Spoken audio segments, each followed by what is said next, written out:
अस्सलाम वालेकुम। उम्मीद है आप सब खैरियत से होंगे। इस सेट पे देख के आप हैरान हो रहे होंगे, आपको आदत होगी ये वो ऊपर वाले सेट की, लेकिन अनफॉर्चुनेटली आज जो क्लिप मैंने सलमान ने रिकॉर्ड किया था उसकी ऑडियो फाइल करप्ट हो गई थी, तो ये दोबारा रिकॉर्ड करना पड़ा। कुछ टेक्निकल वजूहात से मुझे छोटा भी करना पड़ेगा, मुख्तसर भी करना पड़ेगा। वो 30 मिनट का क्लिप था, पूरे इस जो सिनेरियो जो बनता जा रहा है ईरान के ख़िलाफ़ उसको डिस्कस करते हुए और पाकिस्तान का क्या किरदार बनता है, लेकिन अब उसको हम कंडेंस करके 10 मिनट में करने की कोशिश करेंगे, बिकॉज हमने एक और जगह काम पे वो लगना है लाइव के लिए। इशू ये है कि बुनियादी तौर पे जो बिल्टअप हुआ सिनेरियो ईरान के ख़िलाफ़, वो एक रजीम चेंज का ऑपरेशन बड़ा नुमाया होकर सामने आ गया, जो उसके अंदर 2-3 एलिमेंट्स हैं। उसके अंदर एक एलिमेंट ये है कि ईरान के ख़िलाफ़ अगर बराह रास्त इसराइल मुकाबला करे तो उसका क्या रिज़ल्ट निकलेगा। ईरान के ख़िलाफ़ अगर अमेरिका से सिर्फ अपनी बमबारी इन्वॉल्व करे और इमरान के न्यूक्लियर पोटेंशियल को फिनिश कर दे, या इवन अगर उसकी लीडरशिप को शहीद कर दे। और तीसरी ऑप्शन ये है कि ईरान के ख़िलाफ़ बाकायदा बूट्स ऑन ग्राउंड आए। तो हम सबसे लीस्ट लाइकली सिनेरियो को डिस्कस करते हैं, वो है बूट्स ऑन ग्राउंड। अमेरिका के अंदर जो राय हमवार की गई है डोनाल्ड ट्रंप की सदारत के अंदर, और पिछले 20-25 साल वॉर ऑन टेरर के अंदर इराक़ और अफगानिस्तान की फेलियर्स के बाद अमेरिका की मेरा ख्याल है पब्लिक वोटिंग अवाम जो है और जो मार्केट का कॉन्फिडेंस है वो ब्रेक हो जाएगा अगर अमेरिका बूट्स ऑन ग्राउंड लेके आता है।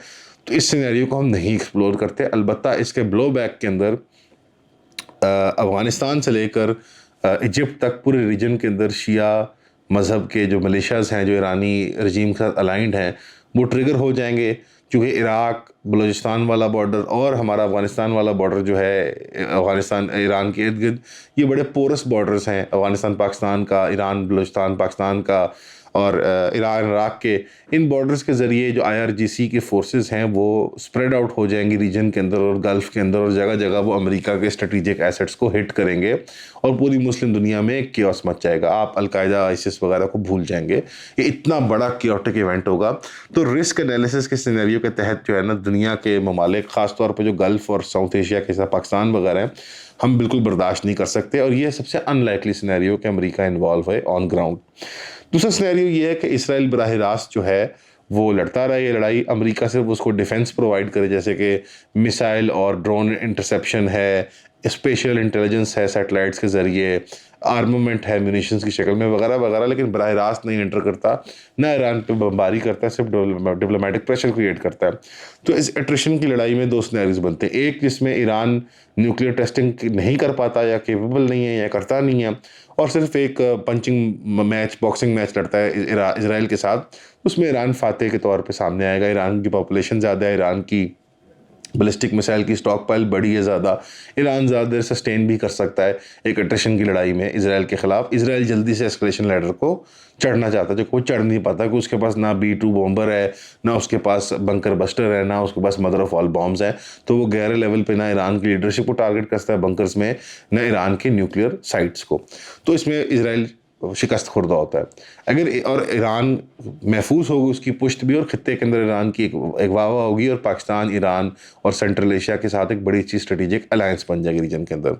इससे बढ़ के ये डबली सीमेंट हो जाए अगर ईरान इसके अंदर न्यूक्लियर टेस्टिंग भी कर दे और उसमें कामयाब हो जाए। अल्लाह खैर करेगा, देखें क्या रिजल्ट निकलता है। ये एक सिनेरियो है। तीसरा सिनेरियो जो सबसे मेरे ख्याल में बैन है और सबसे लाइकली है, कि चूंकि इसराइल एक सस्टेन लड़ाई नहीं लड़ सकता ईरान के ख़िलाफ़, तो ईरान के अंदर जैसे जो एक आपको मॉर्फिंग एलिमेंट नज़र आया है कि जब रिसानी साहब की एक असैसिनेशन हुई, उसके बाद जो मॉडरेट्स की रजीम आई है पज़ेशियान के शक्ल में, ये जैसे एक सटल रजीम चेंज का आस्ता आस्ता ईरान की माशरत को मॉडरेशन, मॉडर्नाइजेशन और रिफॉर्म की तरफ सिरका जा रहा है, आस्ता आस्ता सिरक के वहाँ पहुँच रही है। और जैसे ख़ामेनेई की जो हस्ती है या जो मजहबी लीडरशिप है, वो सिर्फ और सिर्फ अब नैरेटिव और रेट्रिक को बिल्ड करने वाली हस्ती रह गई है, और दूसरी तरफ जो एक्चुअल मैनेजमेंट की जा रही है वो पज़ेशियान और मॉडर्निस्ट की जा रही है। इसमें मैं अरमगाची साहब जो हैं, जो उनके फॉरेन मिनिस्टर हैं, जो इंडिया की जंग में भी उन्होंने बहुत अजीब-ओ-गरीब कमेंट्री की थी, इस टाइम पे भी उन्होंने बड़ी अजीब सी स्टेटमेंट दी थी कि हम नेगोशिएटिंग टेबल पे बैठने के लिए तैयार हैं। इसके बावजूद जो मजहबी रेटरिक आ रहा था IRGC की तरफ से और ख़ामेनेई की तरफ से, वो ये था कि हम छोड़ेंगे नहीं, हम उड़ा देंगे, हम मार देंगे, जला देंगे, गिरा देंगे। तो ईरान के अंदर ऑलरेडी एक ट्रेचरस एलिमेंट या एक रिफॉर्मिस्ट एलिमेंट है जो ईरान की मजहबी रजीम से जान छुड़वाना चाहता है। तो ये एक सिनेरियो पोटेंशली है कि बमबारी के ज़रिए ईरान की न्यूक्लियर साइट्स को टारगेट किया जाए अमेरिका की तरफ से, और ईरान की लीडरशिप को टारगेट किया जाए। और ये डोनाल्ड ट्रंप की उस स्टेटमेंट में भी फिट बैठती है जो डोनाल्ड ट्रंप ने दिया कि हम खामनाई को हमें पता है हम कहाँ पे और उसको हम हिट भी कर सकते हैं अगर हम चाहें। बड़ा इरेटिक ट्वीट था वो, लेकिन बहरहाल वो एक थ्रेट था और वो डायरेक्टली वो सुना गया और उसका जवाब भी दिया खामनाई साहब ने कि हम डरते वरते नहीं हैं इन चीज़ों से, ना हमारी कौम ना हमारी लीडरशिप। तो खामनाई और मजहबी तबके की कोशिश होगी कि वो मजहबी लीडरशिप को जैसे डिसेंट्रलाइज कर दे। आपने रिसेंटली स्टेटमेंट भी सुनी कि आर्मी को आयतुल्लाह खामनेई ने हैंड ओवर कर दे डिसीजन मेकिंग, कि तुम मेरे से फैसला किए बगैर यूनिलैटरली फैसले कर दो। तो मजहबी जो फोर्स है ईरान के अंदर अगर वो कोलैप्स करती है खुदा न खास्ता लीडरशिप के तहत, तो पूरे खत्ते के लिए केओस है। अगर सिर्फ ईरान न्यूक्लियराइज होता है और सिर्फ उसके दांत तोड़े जाते हैं और रजीम सस्टेन कर जाती है, तो एक स्लो केओस होगा, वो मेल्ट डाउन होगा, आस्ता आस्ता रजीम कोलैप्स करेगी, वो स्लो कोलैप्स होगा रजीम का। अगर बैक वक्त रजीम भी कोलैप्स कर जाती है और न्यूक्लियर कैपेबिलिटी को भी टारगेट कर दिया जाता है, तो रीजन के लिए बहुत बड़ा केओस होगा।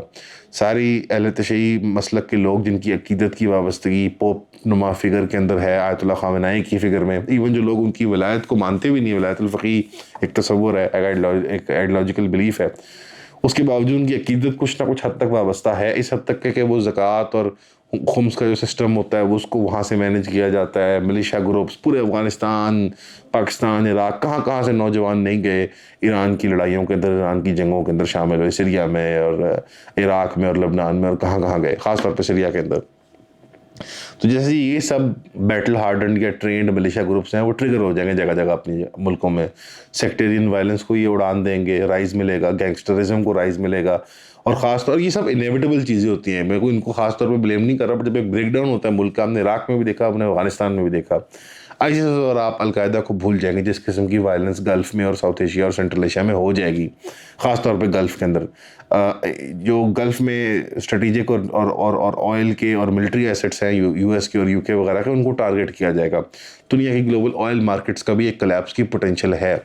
इस वक्त सिर्फ सारे दुनिया के मुल्क कैलकुलेट कर रहे हैं ब्लो बैक को, कि कितना ब्लो बैक हम बर्दाश्त कर सकते हैं इस इनेविटेबल आउटकम का, या डिफरेंट जो सिनेरियोज और आउटकम्स हैं। और सबसे बड़ा बोझ इस वक्त शायद इवन सेकंड टू मेरे ख्याल में जो आयतुल्लाह और जो ईरान की मैनेजमेंट के कंधों के ऊपर है, वो है पाकिस्तान की मैनेजमेंट के कंधों के ऊपर।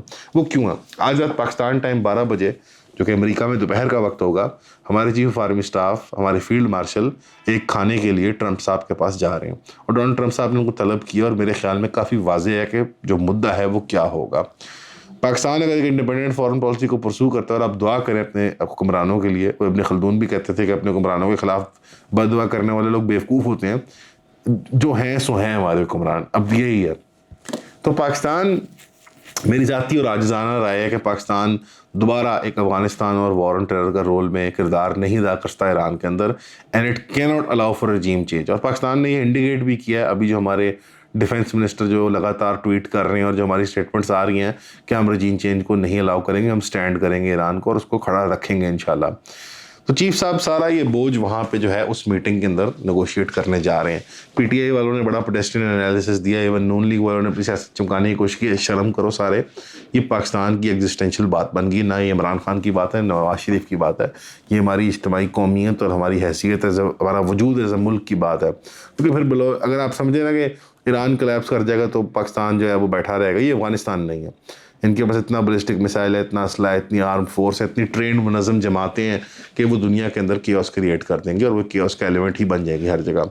और बलूचिस्तान की इंसर्जेंसी फैल जाएगी, कुर्द इंसर्जेंसी फैल जाएगी, सुन्नी जिहादिज़म वापस आ जाएगा, वहाबी जिहादिज़म आ जाएगा, और शिया मिलिशियाज़ तो हर जगह वो जिहादी उस पर सुसाइड मिशन पर तो निकल ही जाएंगे, क्योंकि सारी बात उनकी सेंट्रल अथॉरिटी कोलैप्स कर गई है। तो वो जगह जगह अपने अपने टुकड़े बांटने की कोशिश करेंगे, इलाके बांटने की कोशिश करेंगे। तो इस सारे सिनेरियो को नक्शे के ऊपर देखते हुए और वक्त की वो पाबंदी करते हुए मैं जल्दी से इसको रैप करना चाहूँगा। वो ये है कि दुआ करें पाकिस्तान सही फैसला करे, जो पाकिस्तान की सिक्योरिटी अपरेटस के अतबार से हमारे हक़ में हो और उम्मत मुस्लिमा के हक़ में बेहतर साबित हो। ईरान को स्टैंड करना चाहिए। ईरान का कोलैप्स हमारे पूरे रीजन का केओस और कोलैप्स है। अल्लाह हमारा हामी और नासिर हो, हमारी हिफाजत फरमाए। दुआ करें और उम्मीद करें कि उम्मत की बेहतरी में फ़ैसला है। जिस तरह अल्लाह ने पाकिस्तान से भी मई में इंडिया के ख़िलाफ़ काम लिया और दुनिया को साबित किया कि पाकिस्तान भी एक एंटिटी है, उसी तरह ईरान को स्टैंड करवा ले अल्लाह और वो इसमें इस मार्के से कामयाब सुरखरू बाहर आ जाए, वरना खित्ते के लिए बहुत बदअमनी पैदा हो सकती है। लाखों लोगों की, मिलियंस ऑफ लोगों की जानें जो हैं, जान माल इज़्ज़त स्टेक पे आ सकती है। और वो सिर्फ ख्वाहिश क्यों है कि इसराइल चाहता है कि वहाँ पे रजीम चेंज हो। गल्फ़ के अंदर भी कोई नहीं चाहता रजीम चेंज हो। गल्फ़ लीडर भी चाहते हैं कि ईरान के दांत टूट जाएं लेकिन रजीम बाकी रहे, क्योंकि उनकी भी मौत उनको नज़र आती है होराइज़न पे बज़रिया ईरानी मिलिशियाज़ एंड ईरान की आर्मी और इसराइल की इवेंचुअल अग्रेशन जो गल्फ़ के ख़िलाफ़ भी आएगी। इस सब में पाकिस्तान को अपने allies Turkey, Azerbaijan, central Asia के अंदर जो हमारी दोस्ती हैं और सबसे बढ़ के चीन को मद्देनज़र रखते हुए और ख़ित्ते की अमन अमान को देखते हुए अगर कामयाबी से इससे निकलना है तो उम्मीद है कि ईरान को वो स्टैंड करवा पाएगा और वो हमारे चीफ वहाँ पे स्टैंड ले लेंगे और वापस आके पाकिस्तान में वो फ़ैसला करेंगे इंशाल्लाह जो हम सब के हक़ में होगा और बेहतरी के अंदर होगा। हमेशा से आप सबका सुनने का शुक्रिया। बहुत फैसिनेटिंग 2 साल रहे हैं, 2.5 साल हो गया आई थिंक, और अब हम ऐसे मोड पे आ गए कि मैं अपने टीनेज में बिलीव करता था ये बातें और सोचता था, सुनता था, पढ़ता था, और आज जैसे सिर पे आके खड़ी हुई हैं। It's unbelievable, very interesting times जिनमें हम रह रहे हैं। और interesting does not mean fun, it just means interesting. तो a lot of things will change हमारी लाइफ्स के अंदर आने वाले दिनों में। अल्लाह हमें सब्र और इस्तिकामत अता फरमाए कि हम साबित कदम रह के कुफर का और इन बादलों का जो काली घटाएं इकट्ठी हो रही हैं मुसलमानों के गिर्द, उनका मुकाबला कर सकें।